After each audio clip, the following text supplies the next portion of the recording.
Alors cette fois, je vais vous présenter donc le deuxième problème qu'il fallait résoudre. Donc c'était exactement le même problème, sauf que j'ai changé le nombre que je devais partager. Au lieu de 484, j'ai 486 € à partager. Donc c'est le 6 qui change.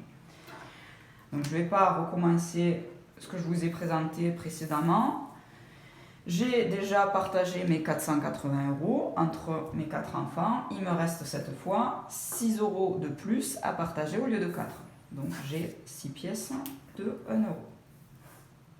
Il m'en manque une. Là, voilà, ça y est. Donc je fais la même chose, je distribue comme je distribue des cartes. Un pour toi, un pour toi, un pour toi, un pour toi.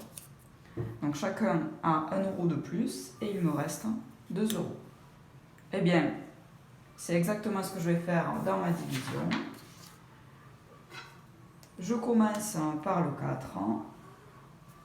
Je regarde ma table, je sais que 4 fois 1 est égal à 4. Il me reste 0, donc ça je l'avais déjà fait. Ce qui signifie que mes 4 enfants ont chacun un billet de 100. Il ne m'en reste plus à partager. Ensuite, je vais partager mes billets de 10. Mes 8 dizaines, mes 8 billets de 10.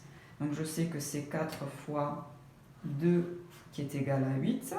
Et il m'en reste 0, il ne me reste plus de billets à partager. Et la dernière étape, c'était mes 6 pièces de 1 €.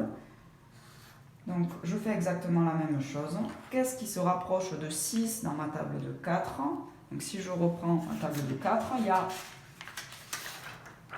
je dis bien, qu'est-ce qui se rapproche de 6, puisqu'on ne tombe pas sur 6. Je réécris ma table de 4. 4 fois 0 égale 0. 4 fois 1 égale 4. 4 fois 2 égale 8.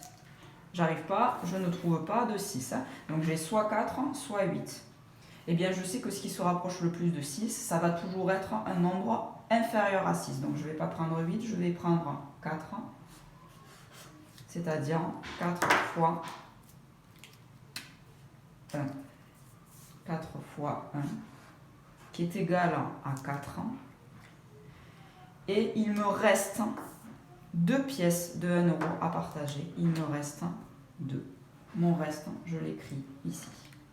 Donc ici, dans cette division, c'était exactement ce que j'ai fait donc, précédemment, sauf qu'il y avait un reste. Alors les CM1, j'attendais seulement qu'ils s'arrêtent à ce stade-là.